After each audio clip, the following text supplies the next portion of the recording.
लीजिए। तो चलिए वीडियो को शुरू करते हैं। आज का पहला प्रश्न है कि विश्व में सबसे अधिक कृषिगत क्षेत्रफल किस फसल का है। विश्व में सबसे अधिक कृषिगत क्षेत्रफल किस फसल का है, यानी कि विश्व में सबसे ज़्यादा क्षेत्र में उगाई जाने वाली फसल कौन सी है, तो ये गेहूँ है। इसका आंसर होगा गेहूँ। अगला प्रश्न है सामान्य रोटी वाले गेहूँ का वानस्पतिक नाम है। सामान्य रोटी वाले गेहूँ का वानस्पतिक नाम है, तो इसका आंसर हो जाएगा ट्रेटिकम एस्टिवम। ट्रेटिकम एस्टिवम सामान्य रोटी वाले गेहूं का नाम होता है। अगला प्रश्न है गेहूं की पहली किस्म जो कम लंबाई व अधिक उपज देने वाली थी। गेहूं की पहली किस्म जो कम लंबाई व अधिक उपज देने वाली थी, तो इसका आंसर हो जाएगा नोरिन 10। नोरिन 10। अगला प्रश्न है चौथा नंबर कि गेहूं का पुष्पक्रम कहलाता है।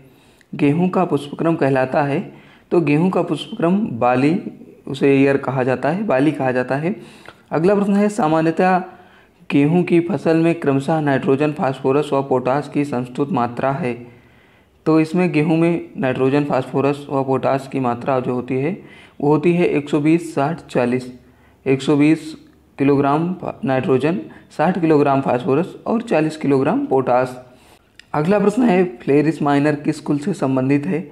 तो फ्लेरिस माइनर ग्रैमिनी कुल से संबंधित है। फ्लेरिस माइनर गेहूं का मुख्य खरपतवार है। इसका जो लोकल नेम होता है, कॉमन नेम, वो होता है गेहूं का मामा।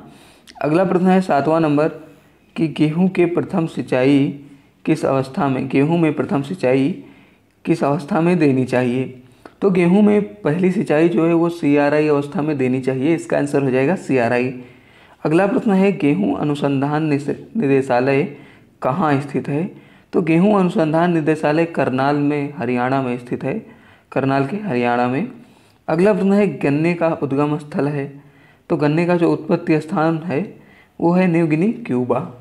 अगला प्रश्न है 10वां नंबर कि गन्ने की उत्पादकता किस राज्य में सर्वाधिक है।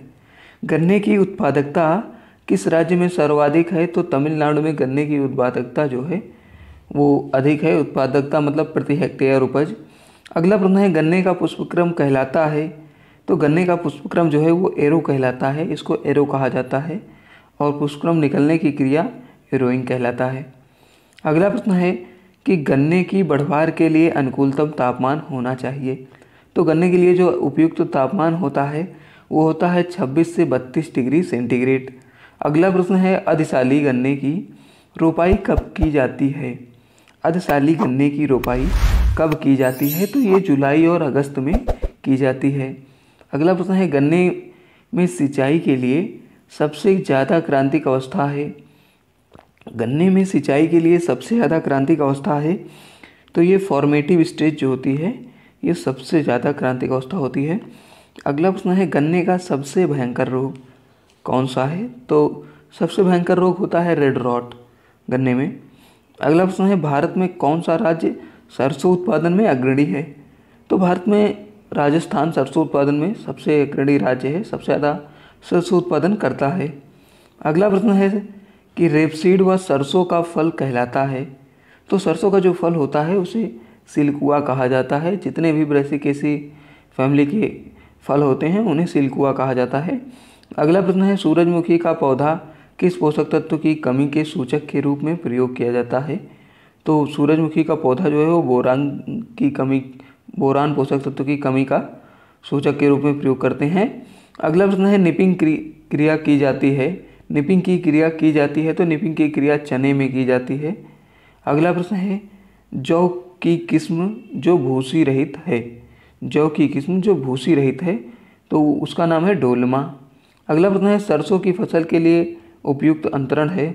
तो इसमें 45 गुणे 15 सेंटीमीटर सबसे उपयुक्त अंतरण होता है सरसों की फसल के लिए। अगला प्रश्न है कि सरसों के तेल में तीखापन किसके कारण होता है। तो सरसों के तेल में तीखापन ग्लूकोसिनोलेट्स के कारण होता है, ग्लूकोसाइनोलेट्स। अगला प्रश्न है सूरजमुखी के तेल में किस प्रक्रिया के कारण दुर्गंध आती है। सूरजमुखी के तेल में किस प्रक्रिया के कारण दुर्गंध आती है। तो इसका आंसर होगा ऑक्सीडेशन। अगला प्रश्न है अलसी में प्रोटीन की मात्रा होती है। तो अलसी में प्रोटीन 36% पाया जाता है। अलसी में 36% प्रोटीन पाया जाता है। अगला प्रश्न है सीड बॉल फल है तो सीड बॉल अलसी का फल है, अलसी के फल को सीड बॉल कहा जाता है। अगला प्रश्न है बरसीम किस देश से भारत लाई गई, तो मिस्र से लाई गई, यानी इसका उत्पत्ति स्थान जो है वो मिस्र है।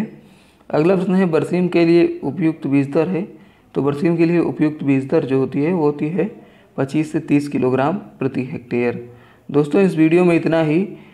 अदर वीडियो आपको स्क्रीन पर दिख रहे होंगे तो वहाँ से आप क्लिक करके देख सकते हैं।